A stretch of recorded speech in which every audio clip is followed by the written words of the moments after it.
Goeienaand en baie welkom by Fokus. Ek is Susan Botha en ek verwelkom my gaste vanaand hier in die ateljee. Eerste hier aan die beurt, Roland Henwood, politieke wetenskaplike by die Universiteit van Pretoria. Roland, goeienaand en baie welkom. Goeienaand Susan, ook aan die luisteraars, baie dankie. En dan verwelkom ons ook al die pad van die Bosveld af vir Jaco Kleinhans en Jaco is hoof van openbare skakeling by Solidariteit. Ook aan jou Jaco, goeienaand en welkom. Ja, goeienaand Susan, Roland en al die luisteraars, lekker om julle te gesels. Nou, ons gesels oor van die belangrikste sake van die afgelope week en ek weet daar het baie gebeur. So is baie moeilik om seker is uit te sonder, Roland, maar as ek by jou kan begin, iets wat ons nou verlede week gesien het en dalk iets wat nou al 'n lang pad kom.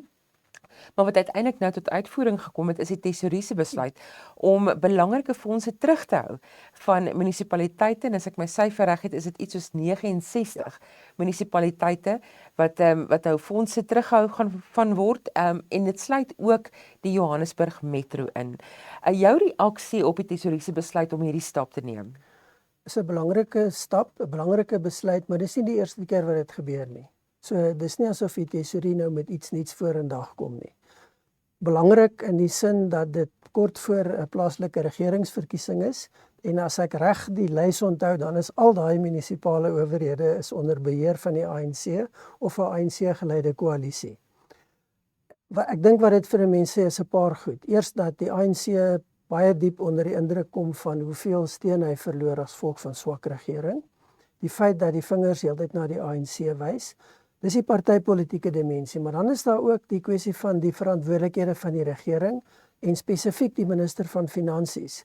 En hier maak hy staat op die grondwetlike en ander wetlike bevoegdhede wat aan hom toegeken is as minister van Finansies.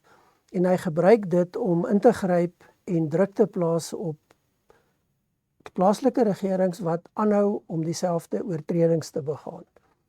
Onbefondste begrotings, met ander woorde, die begroting word goedgekeur, maar die inkomste om daai begroting te ondersteun is nie daar nie. Dis met ander woorde 'n tekort op die begroting, hulle kan nie so begroot nie. Tweede belangrike punt is dat krediteure word nie betaal nie. En die belangrikste van hierdie krediteure vir die regering is Eskom en die waterrade, want hulle staan pa vir daai skuld. En dan die kwessie dat daar voortdurend of voortgegaan word met korrupsie en dan vermorste uitgawes, geld wat nie bewillig is nie, wat nie reg aangewend word nie, wanaanwending en die mors van geld. En dit is baie slegte prentjie wat geskep word kort voor 'n plaaslike regeringsverkiesing. Die interessante net is dat iets wat nooit gesê is nie, maar 'n mens wonder hoeveel druk is daar op Eskom op die stadium. Want baie van die bedrae wat teruggehou word, as ons gaan kyk na die vereistes wat die minister stel, dan sê hy dat hierdie geld moet die rade moet teruggaan, hulle moet hulle begroting regkry, hulle moet hulle krediteure betaal en hulle moet begin by Eskom en hier waterrade, in Johannesburg se geval Randwater. En as mens kyk na die bedrag geld, in baie van die gevalle van hierdie plaaslike owerhede, is die geld wat teruggehou word amper gelykstaande aan dit wat geskuld word. So daai skuld moet eers betaal word. En dan sal die minister nou voortgaan om normale interaksie en oorbetalings in die toekoms toe te laat. So 'n vraag wat ek het en so ek sê dis nog nêrens beantwoord nie, dis nog nie regtig uitgewys nie, is die korrelasie tussen hierdie gelde en die geld wat na Eskom toe moet gaan. En 'n mens wonder wat is die verhouding en die feit dat die stygings in kragtariewe so buitensporig hoog bly, is waarskynlik gedeeltelik om die tekorte op te maak wat as gevolg van wanbetaling, veral van staatsdepartemente, maar ook plaaslike regerings. En lyk vir my hier's nou 'n manier om ten minste gedeeltelik daai gapings te vul en seker te maak dat geld vloei na die regte plekke toe.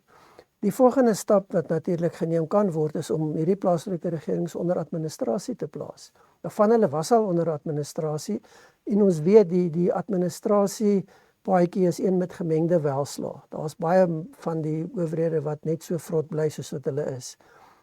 Maar ja, dit is die prentjie kortliks wat mense hier sien. Die vraag wat natuurlik ook gevra word, is dit omdat daar plaaslike regeringsverkiesing kom of nie? So dis maar van die onderliggende vrae wat mense hier moet vra. Ja, ek kyk na die ouditeur-generaal se verslag wat aangedui het onder andere dat die vanaf 2021-22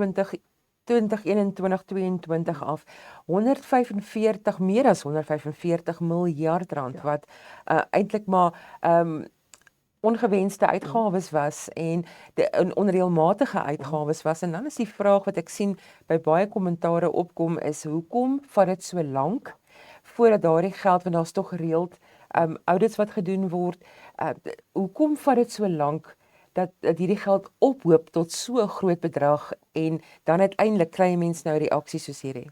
Ek dink daar's twee belangrike dimensies of aspekte wat hiermee verband hou. Die een is dat daar doodeenvoudig nie beheer is en 'n sin vir verantwoordelikheid is, want jy werk met ander mense se geld.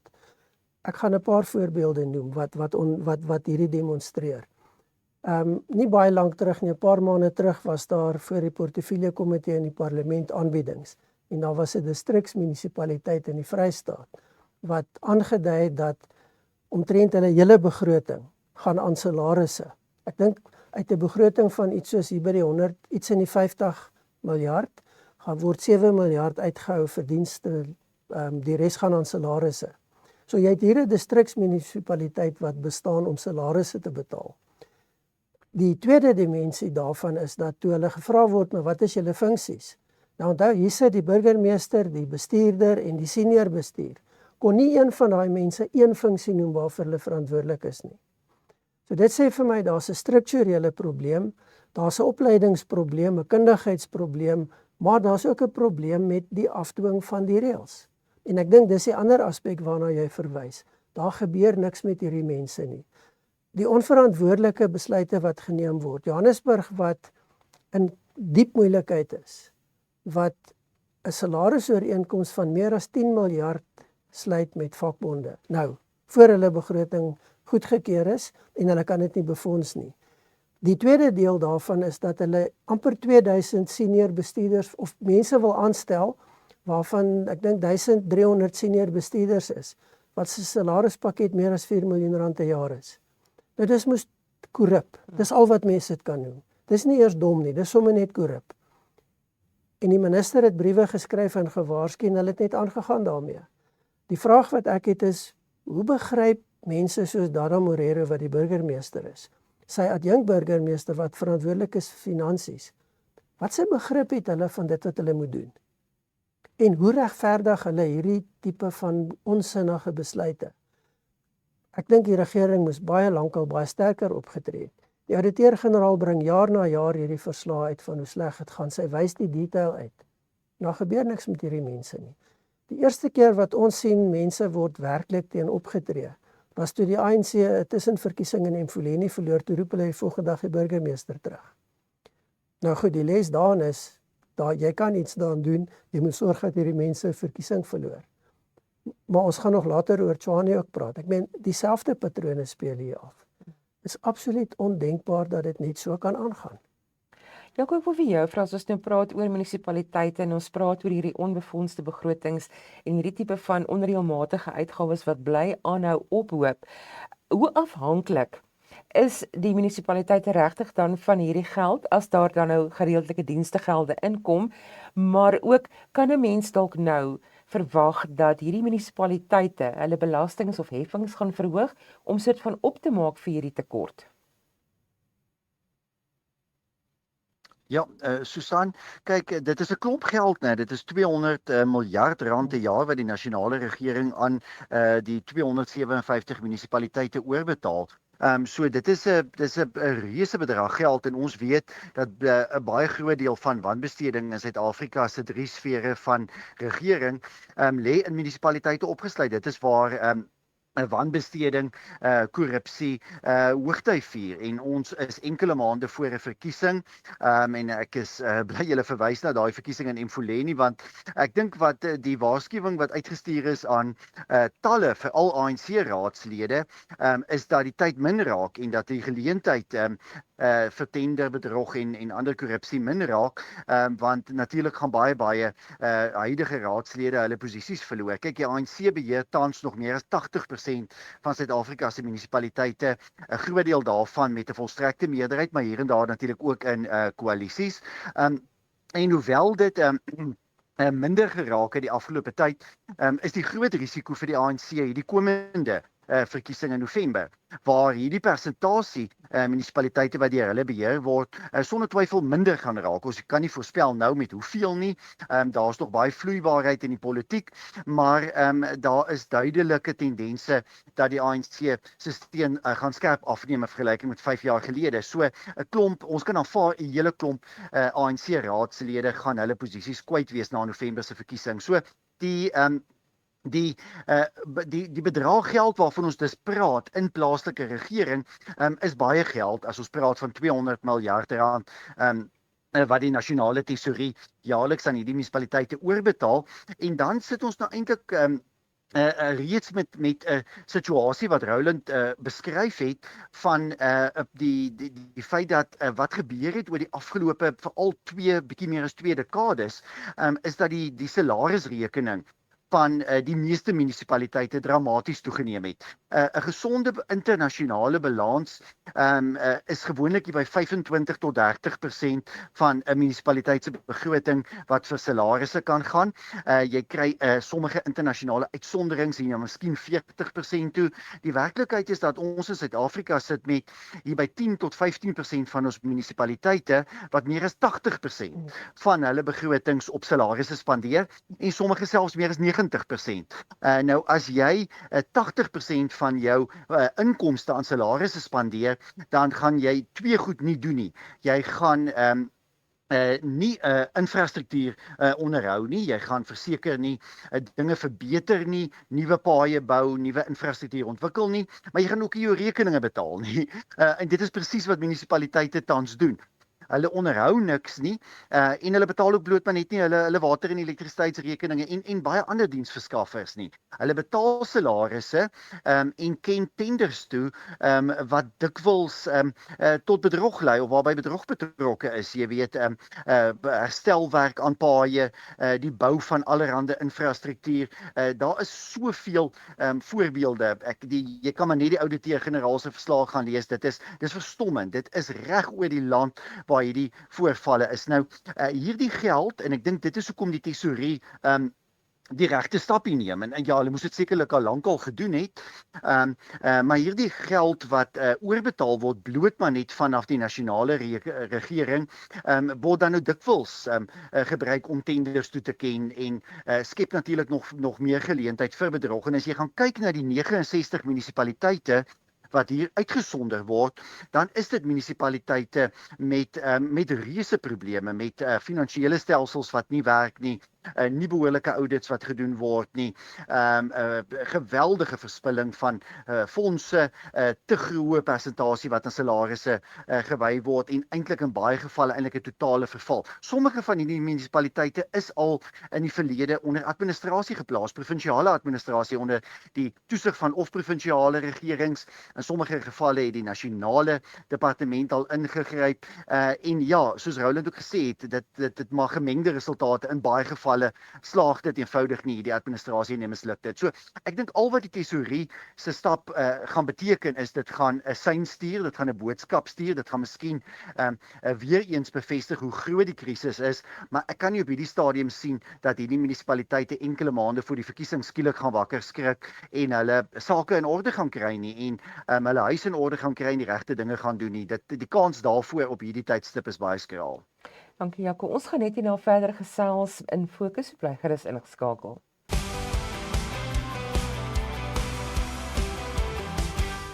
Welkom terug by Fokus op Pretoria FM. Ons gaan voort met ons gesprek en my gaste hier in die ateljee, Roland Henwood, politieke wetenskaplike by die Universiteit van Pretoria, en Jaco Kleinhans, hoof van openbare skakeling by Solidariteit.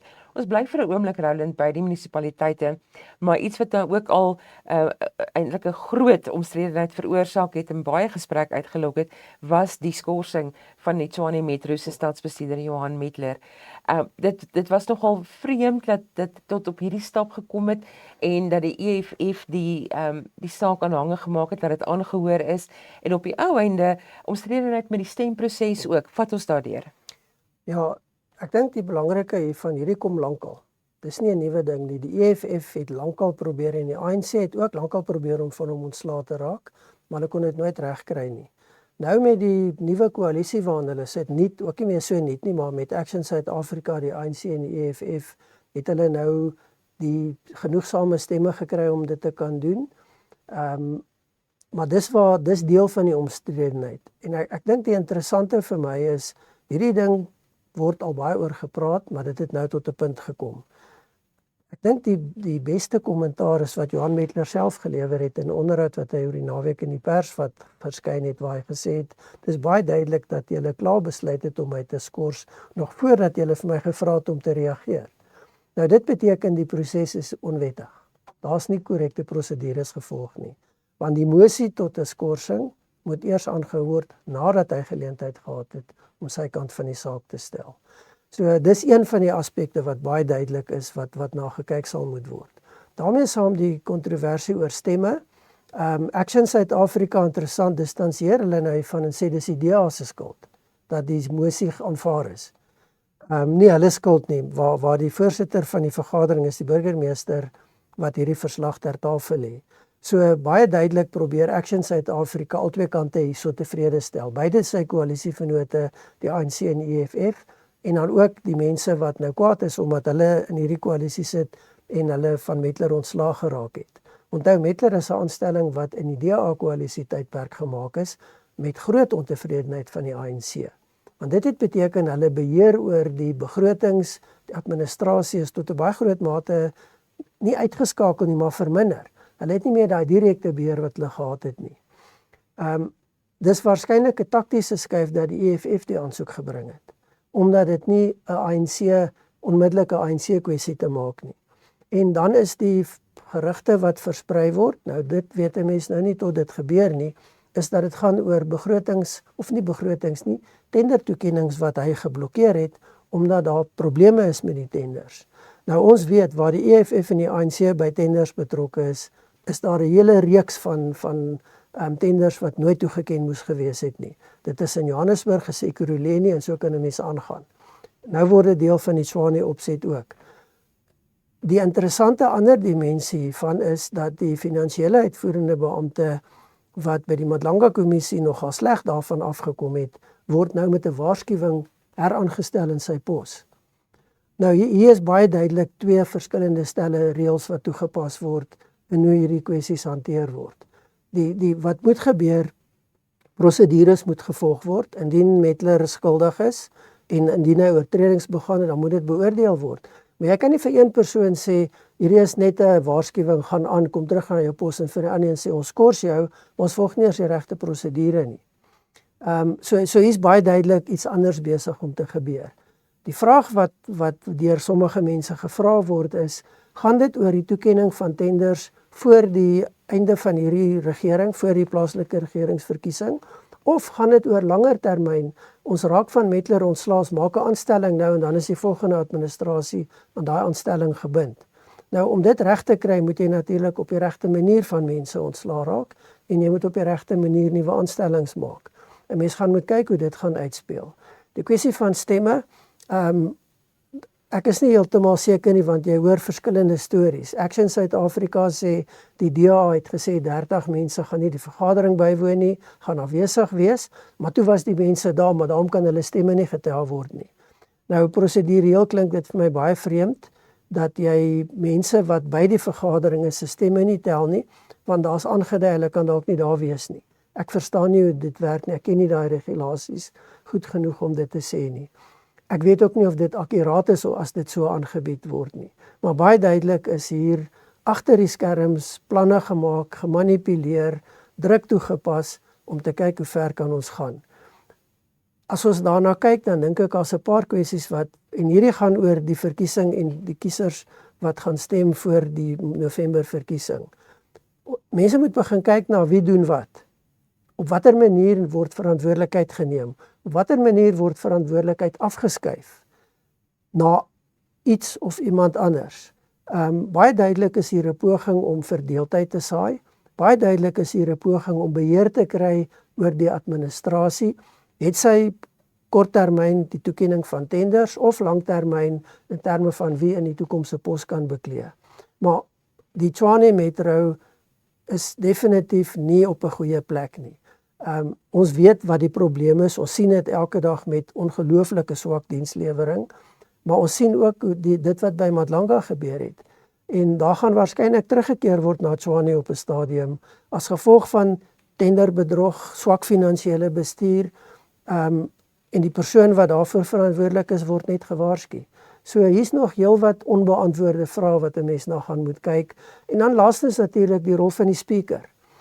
Nou die speaker is met verskillende tye en met verskillende partye in konflik. Maar baie duidelik is die speaker ook besig om sy posisie te gebruik om self te verskans, om bepaalde agendas te dryf. Nou, mens kan gaan sê, maar almal doen dit.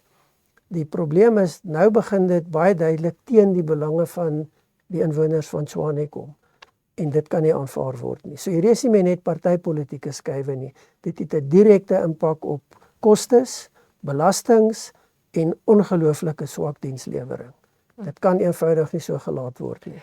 Net om af te sluit met hierdie gesprek, ek het ook gesien dat die DA gaan dan nou môre ook sy strategie bekend maak om te sê hoe hulle hierdie pad gaan stry met Johan Metler en Solidariteit wat vanoggend hulle regspan opdrag gegee het om hofstukke voor te berei. So daar is nog baie water wat in die see gaan loop en te kyk wat gaan gebeur met hierdie hele saak. Ek wil die fokus skuif na ons buitelandse nuus toe en nog 'n groot vergadering in eintlik maar beraad wat plaasgevind het. Jaco, verlede week was die NAVO-beraad in Turkye. Hoe belangrik en noemenswaardig eintlik is hierdie beraad en dat dit juis in Turkye plaasgevind het en dat hoe Turkye hom tans posisioneer in die NAVO groepering?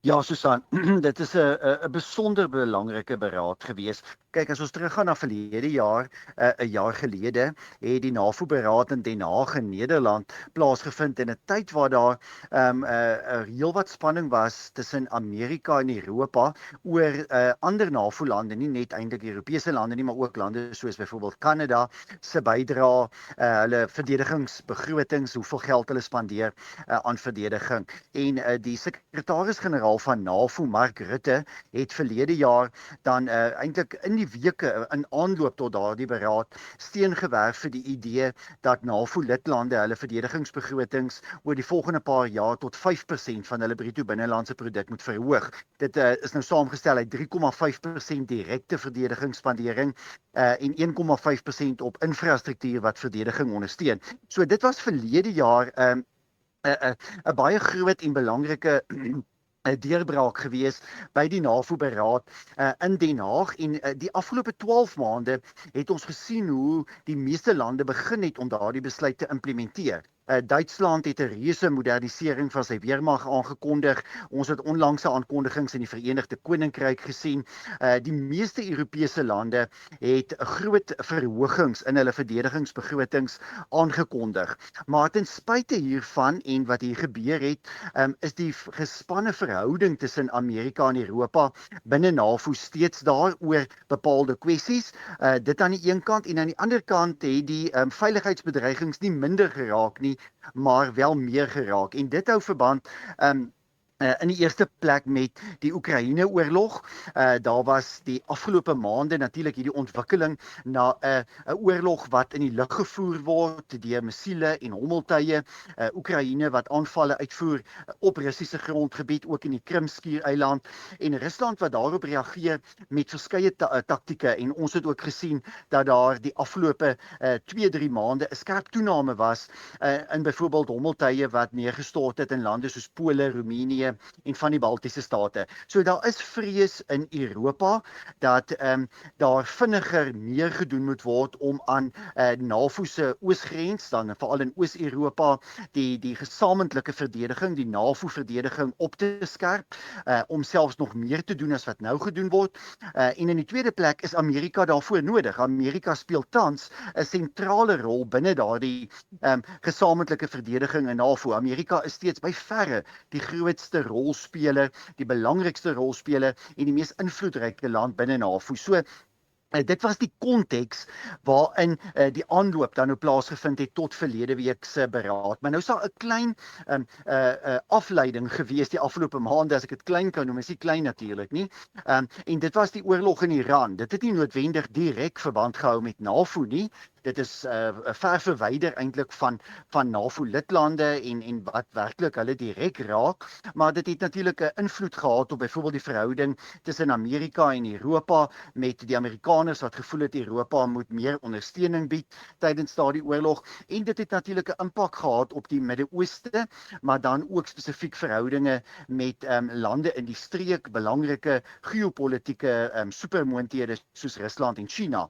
En dit het verlede week se beraad in Ankara, die hoofstad van Turkye, soveel te meer belangrik gemaak. En nou die Turkse president Recep Erdogan het natuurlik vir jare uitgesien na hierdie beraad, want hy sien homself as 'n belangrike internasionale leier. Hy sien homself as iemand wat 'n brug bou tussen die weste en die ooste, of selfs tussen die weste en dan nou Wes-Asië, die gebied waarin Turkye homself bevind. En Turkye is 'n belangrike streeksmoondheid. Hy's nie 'n supermoondheid nie, maar die Turke is sonder twyfel militêr een van die heel belangrikste rolspelers in daardie streek, in Oos-Europa en in Wes-Asië.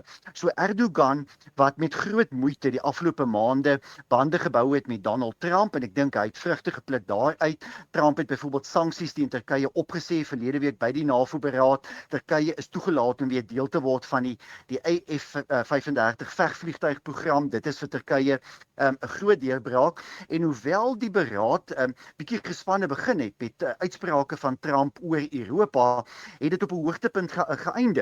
En het dit geëindig met 'n verklaring wat ek sou sê een van die sterkste verklaringe van NAVO die laaste paar jaar was. En in daardie opsig dink ek is dit sonder twyfel wel 'n oorwinning vir Erdogan as gasheer, maar ook vir Mark Rutte, die sekretaris-generaal van NAVO, wat verskriklike moeilike verhoudinge moet probeer balanseer en bymekaar bring, en wat eintlik maar verlede week besluit is dat NAVO-lande baie nou gaan saamwerk in hulle gesamentlike verdediging in Oos-Europa.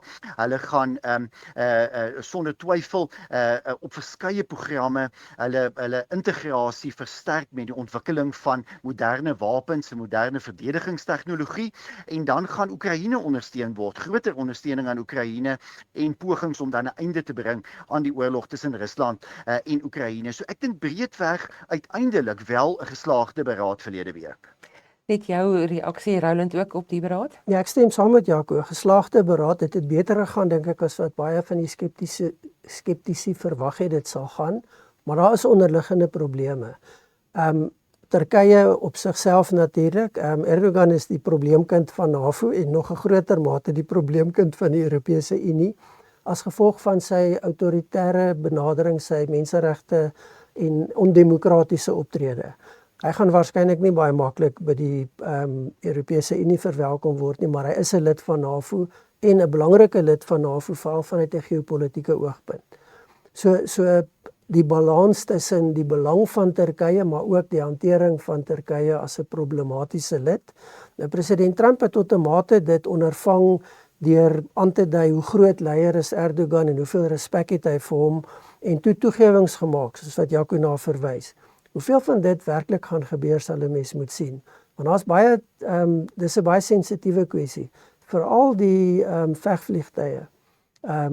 Is onseker of Turkye dit op die kort termyn sal kry. Mens gaan moet sien. Ek dink die twee belangrike goed wat uitstaan is die verbintenis van NAVO tot verdere samewerking. En dan daai verbintenis het een baie belangrike onderliggende voorwaarde of faktor wat dit dryf. En dit is Europa se vrees vir Putin, wat 'n wesenlike bedreiging vir Oos-Europa inhou en daarmee saam vir die res van Europa. En dan die feit dat Europa al hoe meer begin optree in samehang met die VSA, maar baie duidelik op die aanvaarding dat hulle tot 'n baie groot mate, as daar Europese konflik gaan kom, aan hulle eie lot oorgelaat gaan wees. En dit maak Oekraïne nog belangriker, want Oekraïne is op die stadium die spulpunt waarom Europese sekuriteit draai, dis die buffer tussen Putin en Europa.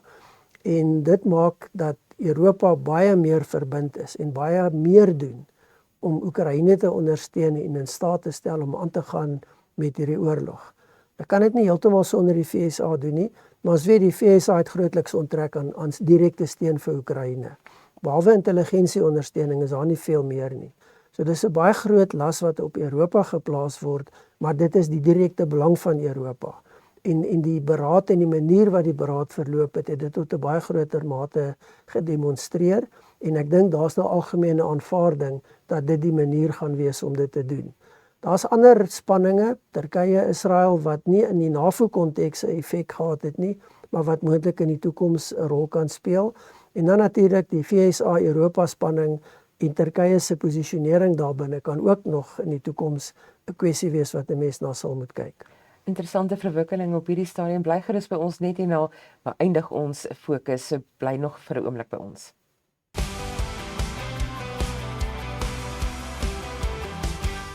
Welkom terug by Fokus. Vanaand 'n baie interessante gesprek met my gaste Roland Henwood, politieke wetenskaplike by die Universiteit van Pretoria en Jaco Kleinhans, hoof van openbare skakeling by Solidariteit. Ons eindig hierdie program vanaand met interessante verwikkelinge, Roland, in die straat van Hormuz, en ons het nou gesien daar was oor en weer aanvalle gewees. Wat is die jongste?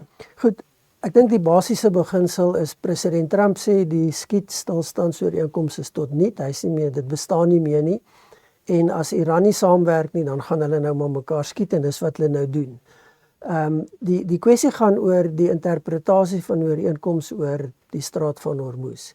Volgens president Trump is die straat oop en daar's vrye navigasie, soos wat die internasionale reg, die reg van die see en internasionale praktyk vereis. Volgens Iran het die ooreenkoms aan hulle die volmag gegee om te besluit hoe die straat van Hormuz bedryf word en vir die volgende 60 dae, die duur van hierdie ooreenkoms, is daar nie heffings nie. Maar wat Iran nou begin doen het, is om skepe wat nie deur sy kanale vaar nie, aan te val. Nou daar's 'n hele klomp skepe, volgens die VSA meer as 800 skepe, wat uit die straat uitgevaar het onder beskerming van die VSA se vloot, wat aan die Oman-kant van die straat deurgaan, wat beteken Iran het geen invloed, geen seggenskap oor hulle nie. En dis die skepe wat Iran nou aanval, wat sê, maar hulle moet deur my gebiedswater gaan, want ek het dit besluit. Nou, dit is hoe hulle die ooreenkoms interpreteer. Die probleem is, die ooreenkoms is baie vaag. Maar onderliggend aan hierdie ooreenkoms, dink ek nie kan 'n mens dit anders interpreteer as wat sê die reg van die see en wat is die gevestigde praktyk oor vrye navigasie nie.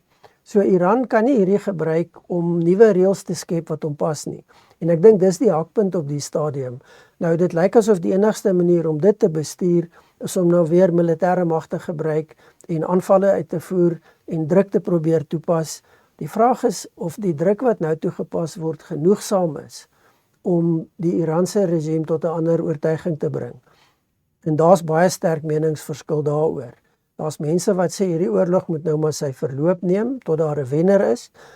En dan is daar diegene wat sê die onderhandelinge moet hervat word en die moet uitgeklaar word. Dit lyk nie asof daar inskikkelikheid aan enige kant is om dit op die kort manier op die stadium te doen nie. Jaco, dit lyk vir my dat 'n baie groot vlieg in die salf vir baie van hierdie onderhandelinge of redes hoekom dit nie slaag nie, tot uitvoering kan kom ten volle nie, is Israel. Hoe belangrik is Israel se rol nog steeds wat hierdie vredes of hierdie ooreenkoms aanbetref? Ek dink op die oomblik baie minder, Susan, as 'n paar weke gelede. Kyk, 'n paar weke gelede met Israel redelik sentraal gestaan, veral in sy stryd in Lebanon teen Hezbollah. En dit het natuurlik is eintlik gebruik deur Iran in daardie aanvanklike onderhandelinge. Ek dink die probleem op die oomblik is eintlik die verdeeldheid binne Iran. Die feit dat daar 'n sterk groepering binne Iran se regering is wat wil onderhandel met Amerika, wat ook wel onderhandel met Amerika. Hulle is ook gereeld in gesprek met Pakistan en Qatar. En hierdie mense word eintlik veroordeel deur 'n meer radikale faksie wat blykbaar ook hierdie aanvalle uitvoer op skepe in die seestraat van Hormuz. Daar is nou die afgelope paar dae, ek dink baie geloofwaardige verslae en berigte wat daarop dui dat daar geen goedkeuring was nie. Dit was geen regeringsbesluit in Iran om sedert verlede week weer te begin om skepe aan te val nie. Dit is 'n optrede wat spruit uit die soort van meer radikale denke binne die revolusionêre wagkorps van Iran, en hulle daai skepe eenvoudig begin aanval. En daar wil ek by Roland aansluit dat Iran se argumente oor die ooreenkoms, oor die sogenaamde memorandum van verstandhouding, is irrelevant. Want wat ook al Iran en Amerika ooreenkom, maak nie saak nie. Daar is 'n 1982 verdrag, die verdrag van die see, wat deur die meeste lande in die wêreld geratifiseer is, nie deur Iran nie, maar wel deur Oman. En hierdie skepe die afgelope paar weke, olietankschepe en skepe wat vloeibare aardgas en kunsmis en ander goed vervoer, beweeg nie deur Iran se seewaters nie, se internasionale waters nie. Dit beweeg deur Oman se internasionale waters of water wat onder hulle jurisdiksie val, en daarom het Iran eintlik geen seggenskap of geen beheer hieroor nie. Waaroor dit hier gaan is dat 'n faksie binne Iran bekommerd is dat hulle hefboom, hulle magshefboom verloor. Want hulle belangrikste magshefboom eintlik al vir meer as 4 dekades was die voortdurende dreigement om skeepvaart deur die seestraat van Hormuz te ontwrig. En indien skepe almal aan die kant van Oman begin deurvaar, dan voel dit natuurlik in Iran asof hulle daai hefboom begin verloor. So ek dink die groot uitdaging is om te onderhandel en dit is laat mense nou maar oor aan die tussengangers, aan Qatar en Pakistan, maar om te onderhandel met 'n land wat so verdeeld is in hierdie verskillende faksies, en ek praat nou hier spesifiek van Iran. Ja, ek dink ook weer eens heelwat besluite wat nog daar geneem kan word, en in die tussentyd het ons ook verneem dat Lindsey Graham afgesterf het. Ja, kon ek wil eindig gee, ons het 'n minuut en 'n half eintlik as jy kan, om vir ons te vertel wie Lindsey Graham was, sy rol, veral want hy was nog onlangs in Oekraïne gewees, maar ook sy nalatenskap, sy politieke nalatenskap. Ja, Lindsey Graham is een van die invloedrykste senatore die afgelope paar jaar gewees, senior senator van South Carolina. Hy het gesou staan eerskomende November vir sy 6de termyn. Hy was 23 jaar senator, voor dit in die Huis van Verteenwoordigers gedien, en voor dit in South Carolina se wetgewer.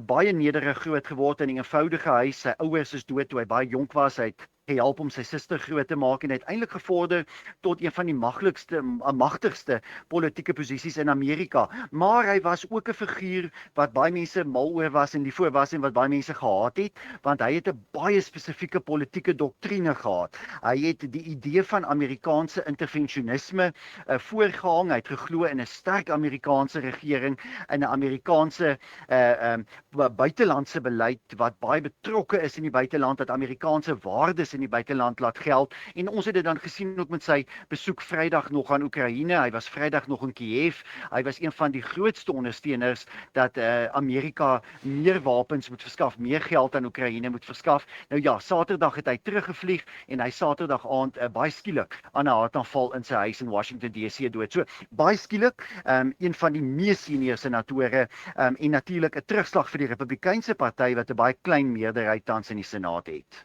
En as jy nou sy kyk na sy politieke loopbaan, net laastens, wat sal sy nalatenskap wees?